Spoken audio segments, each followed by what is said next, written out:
Start करते हैं आज। और आज हम लोगों को कौन सा कहाँ तक हो गया था? 1.10 हो गया था ना। 1.11 हम लोगों को पढ़ना है।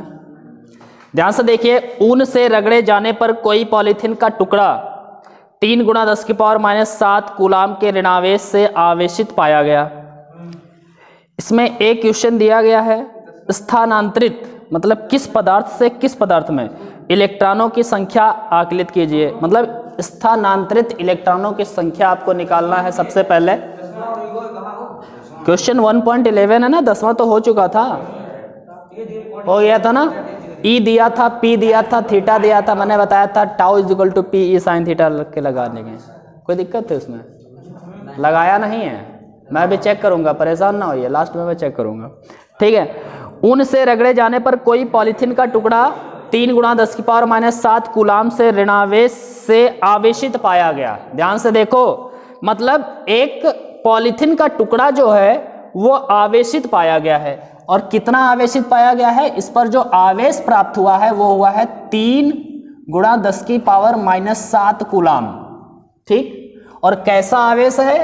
ऋणावेश है, ऋणावेशित पाया गया है, ऋण आवेश है इस पर। ठीक है। अच्छा, ए इसमें क्वेश्चन 2 दिए गए हैं। पहला क्वेश्चन बताया गया है, स्थानांतरित इलेक्ट्रॉनों की संख्या आकलित कीजिए।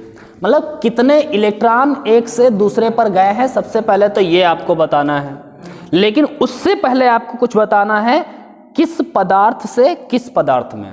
मतलब ऊन और पॉलीथीन को रगड़ा गया है तो किससे इलेक्ट्रॉन निकल करके किस में गए हैं, ये आपको सबसे पहले बताना है। ठीक है। किसको रगड़ा गया है? ऊन और पॉलीथीन। ओके, ऊन और पॉलीथीन के टुकड़े को रगड़ा गया है। अब ये जो आवेश प्राप्त किया गया है, जो ऋणावेश प्राप्त है, वो किस पर प्राप्त है? तो ऋणावेश बताया है पॉलीथीन पर है। ठीक है। अगर ऋणावेश पॉलीथीन पर है तो इसका मतलब है पॉलीथीन पर इलेक्ट्रॉनों की संख्या ज़्यादा है, क्योंकि जहाँ पर ऋणावेश होता है वहाँ इलेक्ट्रॉन ज़्यादा होते हैं, और जहाँ पर धनावेश होता है वहाँ पर इलेक्ट्रॉन कम होते हैं। तो जहाँ ज़्यादा इलेक्ट्रॉन होंगे इसका मतलब है वहाँ पर इलेक्ट्रॉन आए हैं, जहाँ धनावेश होगा अर्थात वहाँ से इलेक्ट्रॉन निकले हैं। ठीक है। तो कहाँ से निकले और कहाँ पर आए? ऊन से निकल करके पॉलीथीन पर आए, क्योंकि पॉलीथीन पर ऋणावेश है तो इसका मतलब पॉलीथीन पर आए हैं। कहाँ से निकल करके? ऊन से। ठीक है। तो कहाँ से कहाँ स्थानांतरण हुआ है? ऊन से पॉलीथीन पर स्थानांतरण हुआ है इलेक्ट्रॉनों का। ठीक है। कितने इलेक्ट्रॉन निकल करके आए हैं ये आपको बताना है, कितने इलेक्ट्रॉन निकले हैं। तो हम लोगों को पता है, अगर एक इलेक्ट्रॉन अगर पॉलीथीन पर आता तो उस पर आवेश होना चाहिए था 1.6 × 10⁻⁻19 कूलम। 2 इलेक्ट्रॉन आता तो इसका दुगना आवेश होना चाहिए था।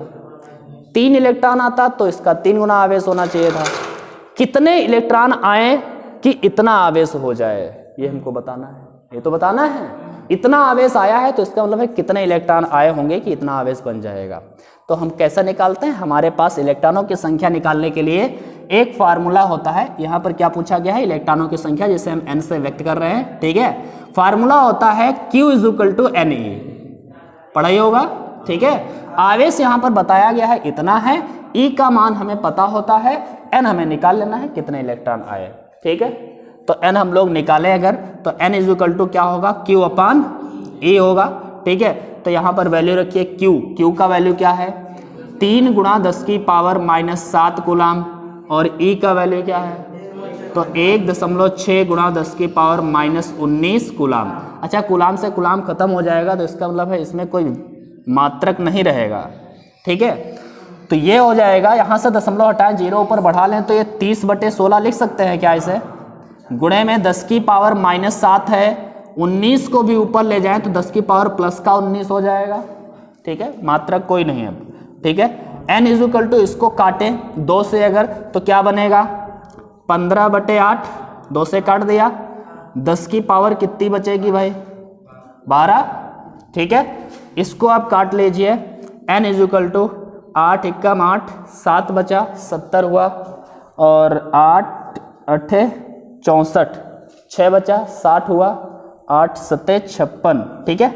तो ये हम कह सकते हैं 2 अंक दशमलव के बाद काफ़ी होते हैं, इतना लिख के 10 की पावर कितना लिखेंगे 12, तो इतने इलेक्ट्रॉन स्थानांतरित होकर के पहुंचे हैं पॉलीथिन पर। ठीक है, तो ये हमारा एक आंसर हो गया। इसके बाद में इसी में बी पार्ट भी दिया है। बी पार्ट क्या दिया है, क्या ऊन से पॉलीथिन में संहति का स्थानांतरण भी होता है। संहति का मतलब होता है द्रव्यमान का। क्या ऊन से पॉलीथिन में द्रव्यमान भी स्थानांतरित हुआ है, अर्थात इलेक्ट्रॉन निकलने के बाद में ऊन से इलेक्ट्रॉन निकले हैं और किस पर गए हैं, पॉलीथिन पर। तो क्या इलेक्ट्रॉन निकलने के कारण ऊन हल्की हो गई होगी, और इलेक्ट्रॉन ऊन से निकल करके पॉलीथिन पर आए हैं, तो पॉलीथिन पर जब आएंगे इलेक्ट्रॉन तो क्या उसका भार बढ़ गया और ऊन से निकले हैं उसका भार घट गया। क्या मतलब संहति का भी स्थानांतरण होता है या नहीं होता है, ये पूछा है। बताइए क्या जवाब होना चाहिए। क्या ऊन से पॉलीथिन पर संहति का स्थानांतरण भी होता है। नहीं, क्यों नहीं होगा भाई। देखो, अगर इलेक्ट्रॉन निकला है तो आवेश गया है। आवेश का कोई द्रव्यमान नहीं होता है, ये हम लोगों को पता है। आवेश तो गुण है, क्वालिटी है। लेकिन इलेक्ट्रॉन का तो द्रव्यमान होता है। निकल करके केवल आवेश तो नहीं जा रहा है, केवल आवेश निकल ही नहीं सकता, क्योंकि आवेश की सवारी इलेक्ट्रॉन है। आवेश तो इलेक्ट्रॉन पर सवार होकर चलता है। अगर आवेश स्थानांतरित हुआ है तो साथ साथ में इसका मतलब है इलेक्ट्रॉन गया है, और इलेक्ट्रॉन गया है तो इलेक्ट्रॉन के पास में द्रव्यमान, एक इलेक्ट्रॉन के पास में द्रव्यमान होता है 9.1 गुणा 10 की पावर -31 किलोग्राम। इतना द्रव्यमान भी तो उस पर जाएगा। फिर यहां से निकला 9.1 गुणा 10 पावर -31 किलोग्राम का द्रव्यमान इलेक्ट्रॉन निकला, और किस पर गया, पॉलीथिन पर गया। तो पॉलीथिन का द्रव्यमान बढ़ जाएगा और ऊन का घट जाएगा। सिंपल बात है, अगर इलेक्ट्रॉन स्थानांतरित होगा तो साथ में उसका द्रव्यमान भी तो जाएगा। जाएगा कि नहीं जाएगा। लेकिन इलेक्ट्रॉन का द्रव्यमान इतना कम होता है कि हमें महसूस नहीं होता है। यहाँ पर कोई ऐसा तराजू अभी तक नहीं बनाया गया है कि उसका हम नाप सके द्रव्यमान कि कितना कम हो गया, कितना ज़्यादा हो गया। समझ रहे ना, कैलकुलेशन के द्वारा हम लोग निकाल सकते हैं, लेकिन इसको मापा नहीं जा सकता है। तो बहुत ही हल्का द्रव्यमान निकलता है और जाता भी है, लेकिन हम लोगों को वो द्रव्यमान महसूस नहीं होता है। ठीक है, तो हम कहेंगे कि यहाँ पर संहति का भी स्थानांतरण होता है। ऐसा नहीं कि संहति होते ही नहीं है। हमने द्रव्यमान देखा, पहले भी उतना था, उतना ही अब भी है। वो इसलिए तुम्हें दिख रहा है क्योंकि वो जो स्थानांतरण हुआ है वो बहुत ही कम हुआ होगा। ठीक है, लेकिन द्रव्यमान का स्थानांतरण हुआ जरूर है। समझ पा रहे ना, क्योंकि इलेक्ट्रॉन अगर निकल करके जाएगा तो इलेक्ट्रॉन का द्रव्यमान भी तो जाएगा ना साथ में उसका। ठीक है, और इलेक्ट्रॉन का द्रव्यमान जाएगा तो उसका द्रव्यमान बढ़ेगा, इसका घटेगा। हल्का फुल्का घटेगा बढ़ेगा वो दूसरी बात है, लेकिन घटेगा बढ़ेगा तो जरूरी। ठीक है, तो इसका मतलब है संहति का भी स्थानांतरण होता है। ठीक है, तो इसको हम बोल देते हैं, इसको लिख लीजिएगा, इसमें कुछ करना नहीं है। और साथ में कितना स्थानांतरण होता है ये पूछा नहीं है। वैसे अगर निकालना चाहते हो तो मैं बता दूंगा कैसे निकालना है कि कितना आखिर द्रव्यमान स्थानांतरित हुआ, लेकिन इसको लिख लेते हैं पहले, उसके बाद में देखते हैं कितना होता है। ठीक है, तो लिखिएगा इसका बी आंसर लिखिएगा 1.12 का बी आंसर, ना सॉरी 11 का ना 1.11 का बी आंसर लिखेंगे। इसमें जब ऊन से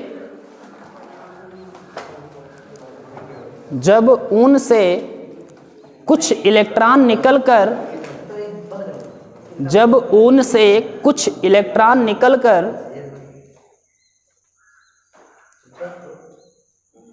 पॉलीथिन पर पहुंचते हैं, ऊन से कुछ इलेक्ट्रॉन निकलकर पॉलीथिन पर पहुंचते हैं,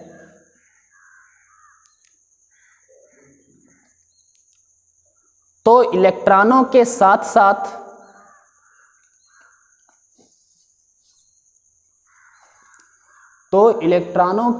साथ इनका द्रव्यमान भी स्थानांतरित होता है। इनका द्रव्यमान भी स्थानांतरित होता है। ठीक है, स्थानांतरित होता है। अतः हम कह सकते हैं, अतः हम कह सकते हैं, अतः हम कह सकते हैं ऊन से पॉलीथीन में संहति का स्थानांतरण भी होता है। संहति ऐसे लिखा जाता है ना, संहति का मतलब आपको समझ के चलना है कि द्रव्यमान, ठीक है। संहति का स्थानांतरण भी होता है। मोबाइल साइलेंट कर लें सब। संहति का स्थानांतरण भी होता है, कोई दिक्कत? और ए वाला नोट कर लीजिए, कितना संहति का स्थानांतरण होता है ये देख लीजिए। अच्छा 1 मिनट के लिए फिर नोट करो, कितना संहति का स्थानांतरण होगा, मतलब द्रव्यमान कितना स्थानांतरित होगा। तो लिखेंगे स्थानांतरित द्रव्यमान कितना होगा। एक इलेक्ट्रॉन के पास में कितना द्रव्यमान होता है, एक इलेक्ट्रॉन के पास में कितना द्रव्यमान होता है, एक इलेक्ट्रॉन के पास में कितना इलेक्ट्रॉन मतलब द्रव्यमान होता है। इतनी देर से मैं बोल रहा हूं, बार बार मैंने बोला है, कितना 9.1 इंटू 10⁻³ kg, इतना एक इलेक्ट्रॉन के पास है। 2 इलेक्ट्रॉन अगर स्थानांतरित होंगे तो इसका डबल जाएगा, 3 होंगे तो इसका ट्रिपल जाएगा। कितने इलेक्ट्रॉन गए हैं, इतने इलेक्ट्रॉन स्थानांतरित हुए हैं ना, तो इसका इतने से गुणा कर दो, पता चल जाएगा कितना द्रव्यमान स्थानांतरित हुआ, ठीक है। तो इसकी हम गुणा कर लेंगे किससे, 1.87 गुणा 10⁻12 से, तो हमें निकल आएगा कि आखिर कितना संहति का स्थानांतरण हुआ है। ये कैलकुलेशन आप कर लेना, कोई दिक्कत नहीं, ठीक। इसको नोट कर लो फिर आगे चलें।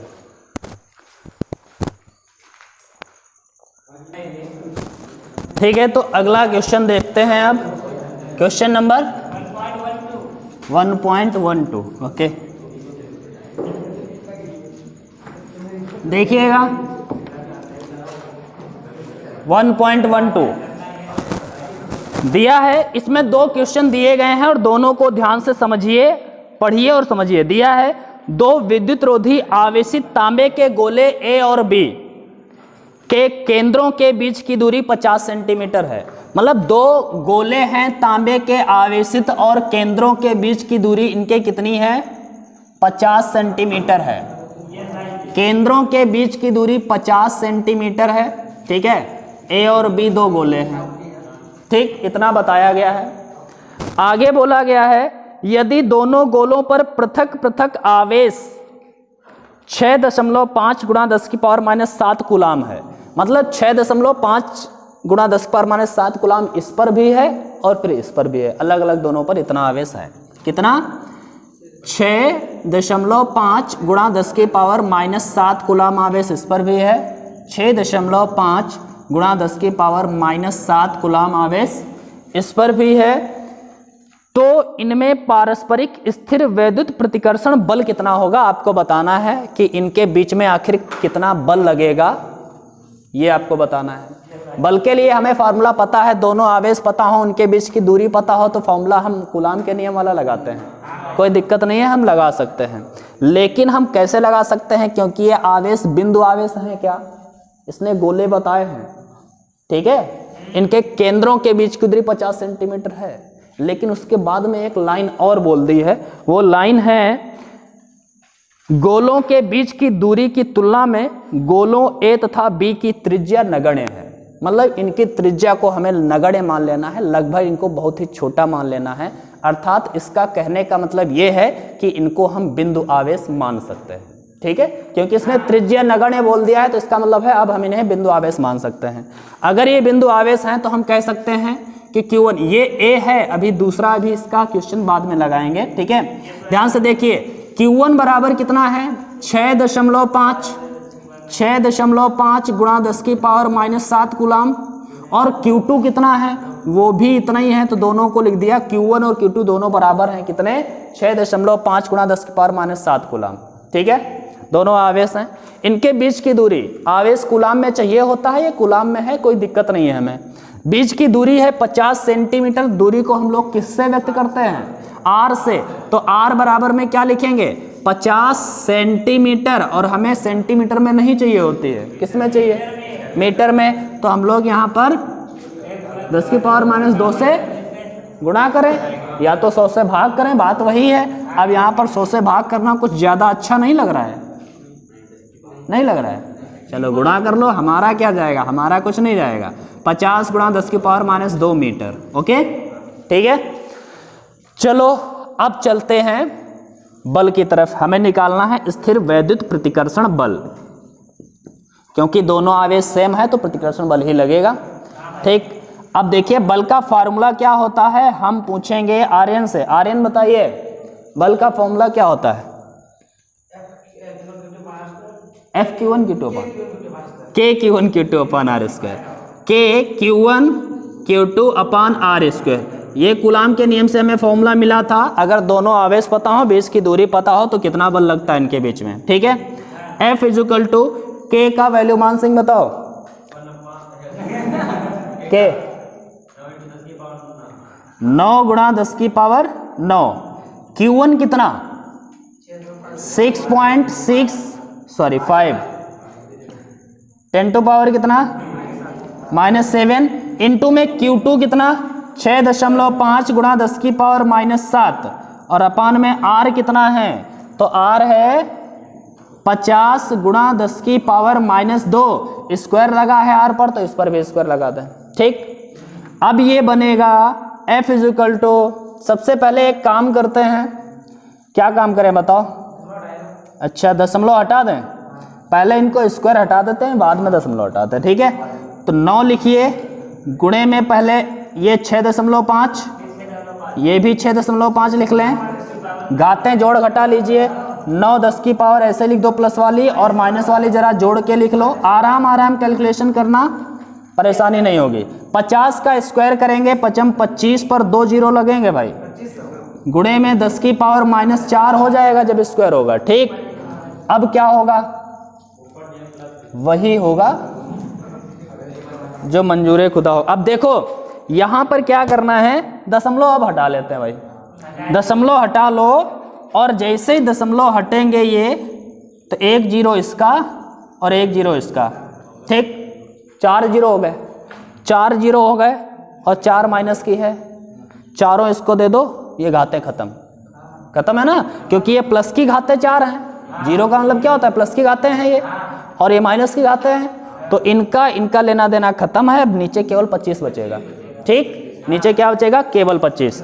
तो ये बनेगा 9, और इनकी अब गुणा तो करनी पड़ेगी, चलो कैंसिल करके फिर गुणा करेंगे। ठीक है, 9 × 65 × 65 × 10⁻⁴ कितनी बचेगी भाई बताओ, माइनस की 5 बचेगी। ठीक, अपान में क्या बचेगा 25, अब कैंसिल करो, 5 25, और ये 13 बचेगा शायद, फिर ये काट दो, ये भी 13 बचेगा। F = 9, 13 का स्क्वायर क्या होगा, इंटू में 10⁻⁻5। भैया ये बल है तो ये न्यूटन में होगा। ठीक है, तो इसको न्यूटन लिखते रहना, कोई दिक्कत नहीं है। F = 9 से गुणा कर लो, 9 × 9 = 81, 9 × 6 = 54, 54 और 8 कितना होगा 62, 2 6 बचेगा, 9 × 1 = 9 6 15, 10⁻⁻5 न्यूटन है ये। हमने बताया था दशमलव तो हमें चाहिए होता है, दशमलव अभी कहाँ है, लास्ट में। लाना कहाँ है, यहाँ पर लाना है ना, तो यहाँ पर लाना है, तो 1 2 3 अंक इधर बढ़ेगा, और दशमलव जब इधर बढ़ता है घातें बढ़ती हैं। ठीक है, तो यहाँ पर क्या बनेगा, F = 1.521 गुणा 10 की घात -5 में कितनी बढ़ जाएंगी, 3 घातें बढ़ेंगी, 3 घातें बढ़ेंगी, तो बढ़ा दीजिए 3 घातें, तो 1.521 गुणा 10 की पावर हो जाएगी -2। ठीक है, न्यूटन। ये हो गया हमारा इनके बीच में लगने वाला प्रतिकर्षण बल। ठीक है, तो ये प्रतिकर्षण बल होगा क्योंकि दोनों आवेश सेम थे। इसके बाद में एक और साथी में इसमें क्वेश्चन किया गया है, वो क्या है सुनिए जरा। इसमें बी वाला क्वेश्चन है, यदि प्रत्येक गोले पर आवेश की मात्रा दोगुनी तथा गोलों के बीच की दूरी आधी कर दी जाए तो प्रत्येक गोले पर कितना बल लगेगा। क्या करना है, आवेश की मात्रा दुगनी कर देना है और दूरी को आधा कर देना है। आवेश की मात्रा दुगनी और दूरी आधा, मतलब आवेश जो Q1 Q2 थे, ठीक है, अब वो नए आवेश क्या होंगे, Q1 डैश कहें और Q2 डैश कहें। यहीं पर हम B डाल रहे हैं ना, ये B वाला लगा रहे हैं। Q1 Q2 को दुगना कर दिया गया, आवेश को दुगना कर दिया गया। Q1 Q2 कितने हो गए, पहले जो Q1 या Q2 दोनों बराबर थे, ठीक है, तो Q1 को कर दिया गया है Q1 का दुगना, Q1 था पहले, अब Q1 का दुगना 2Q1 हो गया। तो Q1 डैश मतलब जो पहले वाले आवेश को बदल करके पहले का दुगना कर दिया गया, दूसरे वाले आवेश को बदल करके कितना कर दिया गया, दूसरे वाले आवेश का दुगना कर दिया गया। दोनों आवेशों को दुगने कर दिए गए, ठीक, और उनकी बीच की दूरी को आधा कर दिया गया। जो दूरी थी वो बदल करके पहले की आधी कर दी गई, R/2 हो गई, ठीक है। बदली हुई सब हैं, ये बदला हुआ आवेश, ये बदला हुआ आवेश, ये बदली हुई दूरी। बदला हुआ आवेश कितना है, पहला वाला, पहले था Q1, अब कितना है 2Q1। पहले कितना था Q2, अब कितना है 2Q2। पहले दूरी थी R, अब कितनी है R/2, ठीक। अब दूरी आधी कर दी गई, आवेश दुगने कर दिए गए हैं। अब बल कितना होगा आपको बताना है कि अब इस स्थिति में बल कितना होगा, F डैश कितना होगा, ये आपको बताना है, ठीक। ध्यान से देखो, F डैश फार्मूला वही लगाएंगे, F dash is equal to K। भैया K जो होता है ये बदलता नहीं है, इसको K को K डैश ना कर देना, ठीक है, ये तो कांस्टेंट है। Q1 डैश Q2 डैश अपान में R डैश का स्क्वायर, यही होगा, यही होगा। चलो यहां पर आते हैं, देखिए यहां पर क्या करेंगे, F dash equal K, Q1 dash कितना, Q1 डैश को हमने 2Q1 लिखा है, तो लिखेंगे 2Q1, ठीक है। Q2 डैश कितना है, 2Q2 अपान में R डैश कितना है, R/2 है। R डैश कितना है, R/2 है का स्क्वायर, ठीक। तो F डैश इक्वल क्या बन जाएगा, K Q1 Q2, ये अलग करो जो पहले वाला आवेश था, K Q1 Q2 अपान में सॉरी इंटू में 2 दूना 4 बचेगा इधर, ठीक है, और नीचे ये R² होगा और ये अपान में 4 हो जाएगा। ये 4 पलट के ऊपर आएगा, 4 चक्कू 16 हो जाएगा। F डैश बराबर में क्या बनेगा, K Q1 Q2 अपान में R² इंटू में 16। ये जो K Q1 Q2 अपान R², ये पहले वाला बल है, यही तो था पहले वाला बल। इसको हम केवल F लिख सकते हैं ना, पहले वाले बल को F लिख सकते हैं, तो इसको हम F लिख देते हैं। तो F डैश इक्वल में क्या बन जाएगा, F गुणे में, अब भैया F का वैल्यू हम निकाल चुके थे, तो F का वैल्यू यहाँ पर रख दो, 16 से गुणा कर लो, हमारा नया बल जो होगा वो निकल के आ जाएगा। तो F dash is equal to, F कितना निकाला था बताओ, ये है हमारे पास 1.521 10⁻², ठीक। यहाँ पर 16 से गुणा करनी है, ठीक, तो गुणा करिए और आंसर क्या मिलेगा, 16 एकम 16, 16 दूनी 32, 1 33, ठीक है, और 16 पंचे 80, 3 83, सही है ना, और 16 एकम 16, 8 24, 24, 1 2 3 अंक बाद दशमलव, गुणे में 10 की पावर कितनी होगी, -2, दशमलव अपने अच्छी जगह पर नहीं है, नहीं है ना, दशमलव यहाँ चाहिए, यहाँ करेंगे तो घात बढ़ेगी, घात बढ़ेगी। तो F इज इक्वल टू क्या आएगा बताओ, 336 इंटू 10 टू पावर कितनी, -1 बचेगी। -2 में जब 1 बढ़ा देंगे मतलब जोड़ देंगे तो -1 बचेगी, ठीक है। अब याद रखना एक बात और कि घात कभी -1 में लिखी भी नहीं जाती है। -2 तक ठीक था, -3 तक सही था, आगे ऊपर वाली ठीक है, लेकिन जब -1 आ जाए तो इसको भी हटा दो, फिर परवाह ना करो, यहाँ पर दशमलव होने दो, ठीक है। -1 में घात ना लिखें तो बेहतर होगा, इसमें कोई दिक्कत नहीं है, आप ऐसे आंसर लिख देंगे कोई काटेगा नहीं, ठीक है। यहाँ पर क्या करते हैं, एक और दशमलव इधर ही बढ़ा देते हैं, इसको पूरा खत्म कर देते हैं, घात 1 भी, तो ये बन जाएगा, यहाँ पर दशमलव आ जाएगा 0.24336 न्यूटन का बल आ जाएगा। एक काम करो, इसका आंसर जरा चेक कर लो, मुझे कन्फ्यूजन है, चेक कर लो फिर आगे बढ़ते हैं।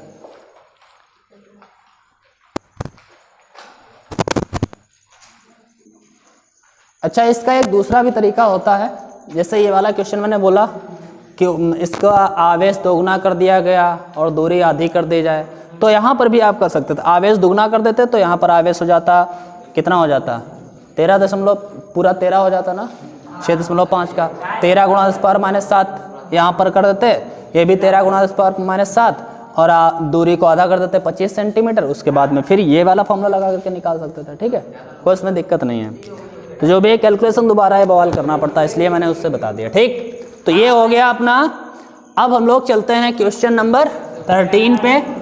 ओह, मैंने गलत कर दिया, क्योंकि क्वेश्चन नंबर जो 13 है वो इसी क्वेश्चन पर बेस है ना, तो जरा देखिएगा और इसको हम मिटा देते हैं। देखो यहाँ पर ये दिया गया था अभी क्वेश्चन नंबर 12 में, 2 आवेश थे, 2 गोले थे ए और बी, ठीक है, 2 आवेश मतलब 2 गोले थे ए और बी, दोनों पर आवेश कितना कितना था 6.5 गुणा 10⁻⁷ कूलाम का यहाँ पर आवेश था, 6.5 गुणा 10⁻⁷ कूलाम का आवेश यहाँ भी था, दोनों के बीच की दूरी 50 सेंटीमीटर थी, ठीक है। तो Q1 और Q2 दोनों आवेश बराबर थे और वो कितने थे यहाँ पर अभी लिखे हुए हैं, ठीक है। अब क्वेश्चन नंबर 13 की अगर बात करें तो क्वेश्चन नंबर 13 में इसी का क्वेश्चन लिया गया है। इसने बताया, मान लीजिए अभ्यास 1.12, मतलब जो ऊपर वाला क्वेश्चन है 1.12 में गोले ए तथा बी साइज में सर्वसम है, मतलब जो दोनों का साइज जो है वो बराबर है, ठीक है, जितना बड़ा ये है उतना ही बड़ा ये है, तथा इसी साइज का कोई तीसरा अनावेशित गोला पहले तो गोले ए के संपर्क में, तत्पश्चात दूसरे गोले के संपर्क में लाकर अंत में दोनों से ही हटा लिया जाता है। अब ए तथा बी के बीच नया प्रतिकर्षण बल कितना होगा, ये बताना। सुनिएगा, भाषा समझिए। एक तीसरा गोला उसने बताया है, इसी इतना ही बड़ा या इसी आकार का एक तीसरा गोला लेना है, ठीक है। अब इस गोले को हम नाम दे देते हैं सी, और ये गोला सबसे पहले ए के संपर्क में लाया जाता है, और जैसे ही इसे ए के संपर्क में लाया जाएगा, ये अनावेशित गोला है, मतलब इस पर कोई आवेश नहीं है, अनावेशित गोला है, इस पर कोई आवेश नहीं है। इस गोले को जब इसके संपर्क में लाया जाएगा तो इसका आवेश कुछ ना कुछ इस पर आ जाएगा। कितना आवेश आ जाएगा, तो बराबर आवेश पहुंच जाएगा। कारण यह है क्योंकि दोनों बराबर गोले, सर्वसम गोले की बात की गई है, इतना ही बड़ा, बराबर बराबर अगर गोले होंगे आकार में तो आवेश बराबर बराबर बट जाएगा। अगर ये ज़्यादा बड़ा होता गोला, ये छोटा होता, तो इस पर ज़्यादा आवेश चला जाता, इस पर कम आवेश बचता। लेकिन इसने बराबर की बात की है तो बराबर बराबर आवेश ही बटेगा, ठीक है। तो जब हम इसको इसके संपर्क में लाएंगे, गोले ए को सी के संपर्क में लाएंगे, मतलब गोले सी को ए के संपर्क में लाएंगे, तो गोले सी और ए पर अब आवेश कितना बचेगा, तो इनको हम देखेंगे 6.5 गुणा 10⁻⁷ कूलाम जो है वो 2 भागों में बढ़ जाएगा। ए पर बचेगा इसका आधा और इसका आधा इस पर चला जाएगा, ठीक है। तो लिखेंगे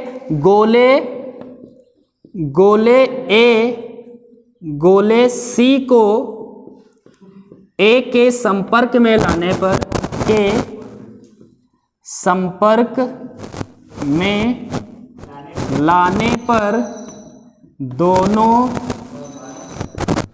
गोलों पर आवेश, ठीक है, हम इसे यहां पर QA भी कह सकते हैं। Q आवेश किस पर, A पर। अब कितना बचेगा, पहले तो अपना इतना था, ठीक है, पहले कितना था पहले लिख दो, ये QA हमारा पहले था 6.5 गुणा 10⁻⁷ कूलाम था, लेकिन अब कितना बचेगा, A पर आवेश कितना बचेगा, QA डैश कर देते हैं, डैश मतलब जो शेष आवेश बचेगा A पर, ठीक है। QA डैश कितना बचेगा, इसका आधा बच जाएगा, क्योंकि आधा वो ले लेगा, ठीक है। कितने बचेगा, तो कितना बचेगा 6.5 गुणा 10⁻⁷ का आधा आवेश बचेगा, ठीक। कितना बचा जरा बताइए, 3 0.25 यही बचेगा, 2 से काट देंगे, गुणे में 10 की पावर -7 कूलम। अच्छा, अगर ये QA पर इतना आवेश बचा है, मतलब A पर आवेश इतना बचा है, तो C पर कितना पहुंच गया बताओ? तो C पर भी तो इतने पहुंचा होगा, तो QC भी हम कह सकते हैं अब है हमारे पास 3.25 गुणा 10 की पावर -7 कूलम। ठीक, ये बताया गया कि पहले C को A के संपर्क में लाया गया तो आवेश इतना बढ़ गया। अब बताया गया यहां से C को फिर हटा करके B के संपर्क में लाया गया। हाँ, C को अब B के संपर्क में लाया जाता है। अब जब C को B से जोड़ा जाएगा, टच किया जाएगा, तो B का भी कुछ आवेश C में आएगा, लेकिन अब की बार आवेश बराबर नहीं आएगा। क्यों नहीं आएगा? क्योंकि इस पर पहले से आवेश है ना, A ने दे दिया है इसको, A ने इसको आवेश दिया है कि नहीं दिया है? दिया है, तो दिया है तो इसका मतलब है ये इस पर अब इसका आधा थोड़ी इस पर चला जाएगा। ठीक है, समझिए, जैसे दूसरे एग्जाम्पल से समझें। मान लिया 2 गोले थे, इस पर 10 आवेश था, 10 कूलम, इस पर 10 कूलम आवेश था। एक तीसरा गोला था, इस पर कोई आवेश नहीं था। ठीक, अब हमने क्या किया, इसको सबसे पहले इससे संपर्क में लाए, तो इस पर बचा 5 कूलम और इस पर आ गया 5 कूलम, यही तो होगा जब इसके संपर्क में लाएंगे। इसके बाद में इससे संपर्क हटा करके अब इसके संपर्क में इसको लाते हैं, तो अब दोनों पर आवेश की मात्रा बराबर आ जाएगी, लेकिन इसका आवेश बराबर 2 भागों में थोड़ी बढ़ जाएगा। मतलब अब टोटल आवेश दोनों का होगा 10, 5, 15, 15 में 7.5 इसके पास बचेगा और 7.5 इसके पास आ जाएगा। समझ रहे ना, यही होगा ना। तो अब इसका 5 इसमें नहीं आएगा, आधा नहीं आएगा, बल्कि क्या आया, चौथाई यही आया है ना। तो इस प्रकार हम देखेंगे कि QC पर अब इतना आवेश पहले से उपस्थित है, जब हम B के संपर्क में इसको ले जाएंगे तो कितना आवेश C पर आएगा और कितना B पर बचेगा, ये देख लेते हैं। कैसे देखेंगे, तो दोनों को जोड़िए पहले और उनका आधा कर दो, आधा आधा बांट दो, यही तो होगा। तो C पर शेष आवेश कितना होगा, मतलब C पर अभी तक आवेश कितना था, B पर अभी तक आवेश था 6.5 गुणा 10 की पावर -7 कूलम का, लेकिन अब B पर जो शेष आवेश बचेगा, जिसे हम QB डैश बोलेंगे, वो कितना होगा। ये हम B वाला आवेश और C वाला आवेश जोड़ेंगे और दोनों का आधा कर देंगे, आधा आधा बांट देंगे, यही तो करना है। तो C पर शेष आवेश आ जाएगा, तो B पर आवेश जो है इसको और C पर जो आवेश है इसको जोड़िए और आधा कर लीजिए। तो भैया जोड़ो, B पर आवेश अभी कितना है, 6.5 गुणा 10 की पावर -7 कूलम है। C पर कितना है, 3.25 गुणा 10 की पावर -7 कूलम, इसका आधा आधा बांट दो। तो B पर अब कितना आवेश आएगा, तो B पर आ जाएगा, इनको जोड़ दें, 9.75 गुणे 10 की पावर -7/2, इसको कैंसल आउट कर लो।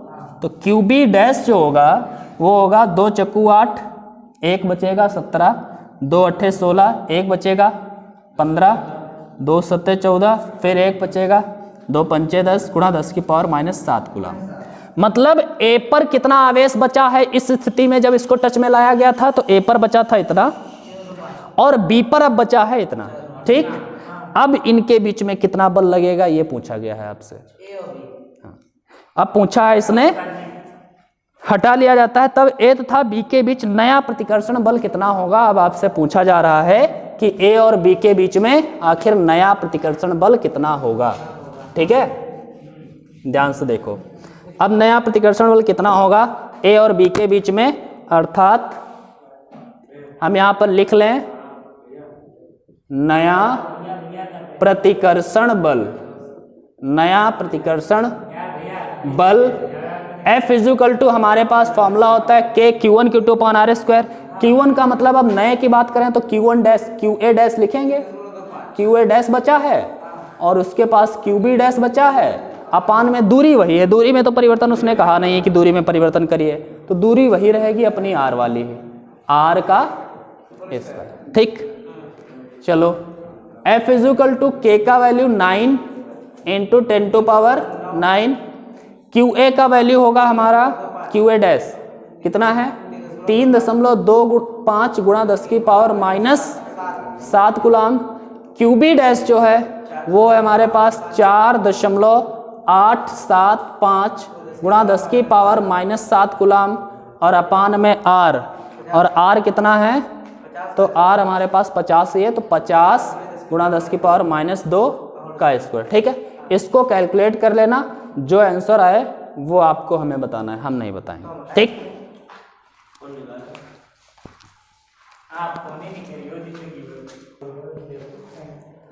चलो आगे चलते हैं। अब क्वेश्चन नंबर देखते हैं 14।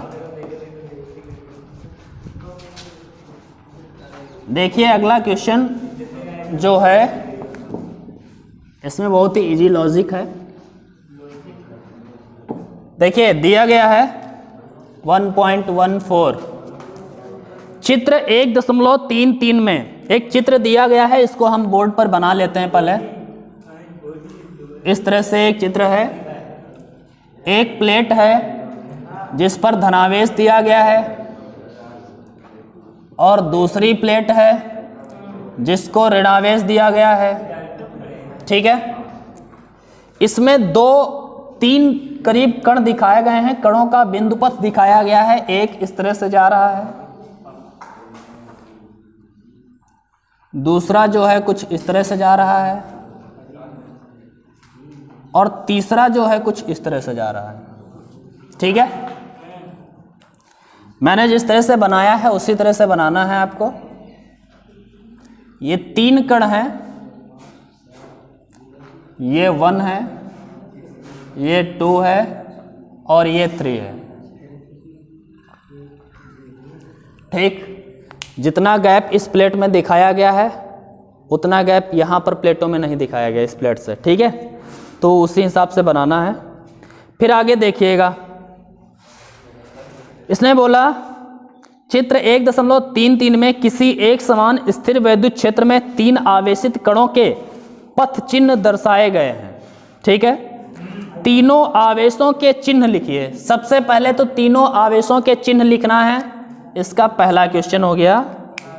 तीनों आवेशों के चिन्ह, तीनों आवेशों के चिन्ह पहले आपको बताना है। तो ध्यान से देखिए, हमें पता है कि धनावेश को ऋणावेश आकर्षित करेगा और ऋणावेश को धनावेश आकर्षित करेगा। यहां पर देखिए जो पहला आवेश है, पहला आवेश किसकी ओर आकर्षित हुआ है, प्लस प्लेट की ओर, धनावेश की ओर। अगर ये धनावेश की ओर आकर्षित हुआ है तो इसका मतलब ये ऋणावेश रहा होगा, क्योंकि ऋणावेश को ही तो धनावेश आकर्षित करेगा। भाई ये ऐसे जा रहा था, ये इधर जाने लगा, क्यों? क्योंकि इसको आकर्षित कर रही है ये वाली प्लेट, और आकर्षित ये धनावेश किसको करेगा, ऋणावेश को।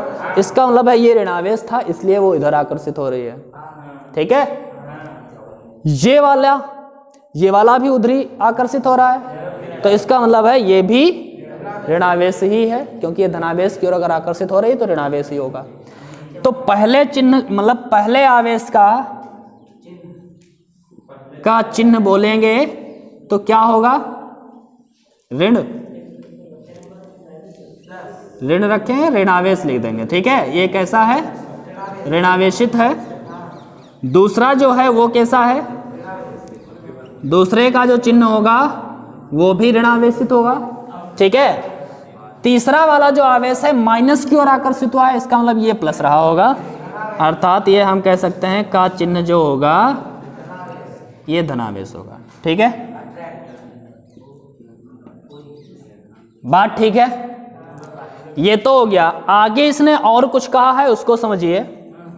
इसमें बोला है इसमें से किस कण का आवेश संहति अनुपात मतलब Q/M अधिकतम है, ये हमें बताना है। किस आवेश का Q/M अधिकतम है, ये हम कैसे बताएंगे, ध्यान से देखिए। ठीक, Q अनुपात M मतलब आवेश और संहति का अनुपात। उसने बोला है हिंदी में आवेश संहति अनुपात किसका अधिकतम होगा, ये आपको बताना है। हाँ, अब ध्यान से देखो ये हम कैसे बताएंगे। तो एक काम करते हैं, देखिए जब यहाँ पर आवेश ये तीनों थे, ठीक है, जब यहाँ से तीनों आवेश चल रहे थे तो आवेश इस दिशा में जा रहे थे, तब वो ऊपर की ओर नहीं जा रहे थे, ठीक है, नीचे की ओर भी नहीं जा रहे थे। लेकिन जैसे वैद्युत क्षेत्र में आए होंगे तभी ये ऊपर की ओर आकर्षित हुए, ऊपर की ओर जाने लगे, और ये इधर की ओर आकर्षित हुए, नीचे की ओर आने लगा, ठीक है। पहले तो इनका वेग जो था वो क्षैतिज वेग तो था, कुछ भी था, क्षैतिज वेग कुछ भी था, बातें नहीं, क्षैतिज वेग कुछ भी था, कुछ भी हो, ठीक है। लेकिन जैसे ही यहां पर ऊर्ध्वाधर वेग कुछ भी नहीं था, इस दिशा में वो पहले जा ही नहीं रहे थे, जा रहे थे क्या? पहले वो उस दिशा में जा ही नहीं रहे थे, ऊपर की ओर नहीं जा रहे थे, अर्थात यहां पर जो प्रारंभिक ऊर्ध्वाधर वेग था वो शून्य था। प्रारंभिक वेग को हम लोग u से लिखते हैं, आप लोग पढ़ा ही होगा, और क्षैतिज और अंतिम वेग को v से लिखते हैं। तो यहां पर अगर हम बात करें प्रारंभिक क्षैतिज वेग की, तो वो तो होगा कुछ ना कुछ, क्योंकि वो चल रहा था क्षैतिज दिशा में, लेकिन ऊर्ध्वाधर दिशा में उस स्थिति में नहीं चल रहा था, अर्थात ऊर्ध्वाधर वेग इसका शून्य था, ठीक है। लेकिन बाद में ये ऊर्ध्वाधर दिशा में चलना शुरू हुआ, और जब ऊर्ध्वाधर दिशा में चलेगा तो ऊर्ध्वाधर दिशा में कुछ ना कुछ विस्थापन भी होगा, मतलब ये ऐसे ऐसे जाता, पहले तो ऐसे जाना चाहिए था, लेकिन ये अब यहाँ पर है, तो ये ऊर्ध्वाधर दिशा में ये विस्थापन हुआ कि नहीं? ऊर्ध्वाधर दिशा में विस्थापन को y से लिख ले, क्षैतिज दिशा में विस्थापन को x से लिखते हैं, ऊर्ध्वाधर दिशा में विस्थापन को y से लिखते हैं। तो जरा आप बताइए, गति का एक हमारे पास नियम होता है विस्थापन के लिए, y is equal to, sorry आपने ये पढ़ा ही होगा, ऊर्ध्वाधर दिशा में विस्थापन s is equal to ut plus half a t square, पढ़ा है कभी? ut plus half a t square, इसको तो पढ़ा ही होगा, ठीक है। यहां पर s क्या होता है? विस्थापन, ऊर्ध्वाधर दिशा का विस्थापन यहां पर हम y माने तो ये y हो गया, और यहां पर उसका u जो होता है प्रारंभिक वेग, ऊर्ध्वाधर का प्रारंभिक वेग मतलब uy हो गया ये, ठीक है। t समय है, a क्या होता है? त्वरण होता है, t समय, ठीक है। यहां पर इस इक्वेशन को जरा हम लगाएं तो y इक्वल uy की जगह पर हम लोग तो जीरो रखेंगे, क्योंकि प्रारंभिक ऊर्ध्वाधर वेग तो जीरो था, अगर ये जीरो रखेंगे तो ये तो पूरा जीरो है, ये जीरो है, बचेगा हमारे पास 1/2 a और t स्क्वायर, a का मतलब है त्वरण। जरा हम त्वरण निकाल लें, देखो जरा कुछ पदों में, क्योंकि हमें त्वरण के पदों में कोई इक्वेशन चाहिए नहीं, हमें तो q/m बनाना है किसी तरह से, ठीक है। तो हम एक काम करते हैं, वो काम ये होगा, हम लोगों को पता है एक चीज, वो क्या पता है कि जब ये प्लस है, ये माइनस से ये इधर की ओर आकर्षित हो रहे हैं, क्यों? क्योंकि इनके बीच में वैद्युत क्षेत्र बन रहा होगा, वैद्युत क्षेत्र का डायरेक्शन होगा प्लस से माइनस की ओर। वैद्युत क्षेत्र को अगर हम E से लिखें तो इस पर लगने वाला जो बल होगा F is equal to Q into E रहा होगा। वैद्युत क्षेत्र के पदों में बल का फार्मूला मैंने कहा था, याद रखिए, वैद्युत क्षेत्र के पदों में बल का फार्मूला क्या है, ठीक है। तो F is equal to Q into E रहा होगा। अच्छा, त्वरण का जो फॉर्मूला है यहां से अगर हम लें, न्यूटन ने जो बल का नियम दिया था, बल का सूत्र दिया था, F is equal to m into A, पढ़ा था कभी, F बराबर m है। यहां से अगर हम त्वरण का फॉर्मूला लें, A is equal to F upon m बन जाता है भाई।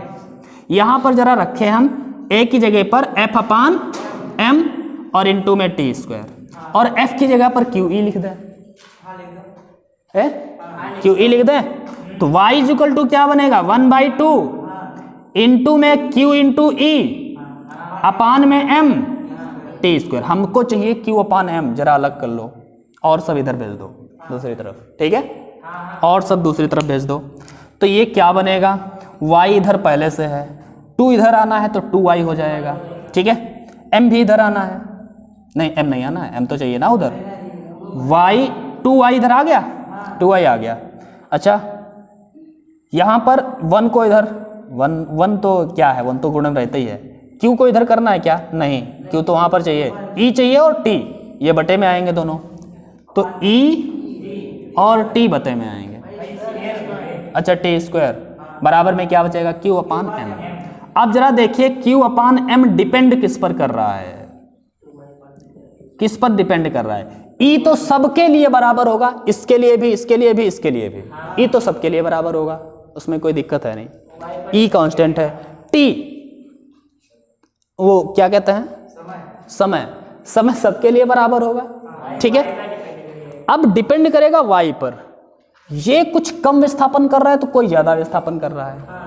अब देखना है जिसने ज्यादा विस्थापन किया होगा उसका ही Q अपान M ज्यादा होगा, क्योंकि ये y जो है ऊपर है, बटे में होता तो वो एंटी प्रोपोर्शनल हो जाता। हम यहाँ पर ये बात कह सकते हैं कि Q अपान M जो होगा वो प्रोपोर्शनल होगा y के अनुक्रमवाती बनेगा ना। इसका मतलब है y ज्यादा होगा तो Q अपान M ज्यादा होगा। अब देखिए विस्थापन सबसे ज्यादा किसका हुआ है, ऊपर की ओर या नीचे की ओर, तो देखेंगे ये वाला जो कण है वो ज्यादा इधर झुक रहा है, तीसरा, ये कम हुए हैं, और तीसरे वाले का ऊर्ध्वाधर विस्थापन ज्यादा है। तो तीसरे वाले का ऊर्ध्वाधर विस्थापन अगर ज्यादा है तो इसका मतलब है इसी का Q अपान M ज्यादा होगा। तो Q अपान M किसका ज्यादा है, आवेश संहति अनुपात तीसरे वाले का ही ज्यादा होगा। तो यहां पर एक लाइन लिख देंगे, इसे नोट करो तुम लोग पहले, ठीक है। हम लाइन लिख देते हैं, हाँ लाइन क्या लिख दें, तो लिख देते हैं आवेश 1 2 की अपेक्षा आवेश 3 का ऊर्ध्वाधर विस्थापन अधिक है, अतः आवेश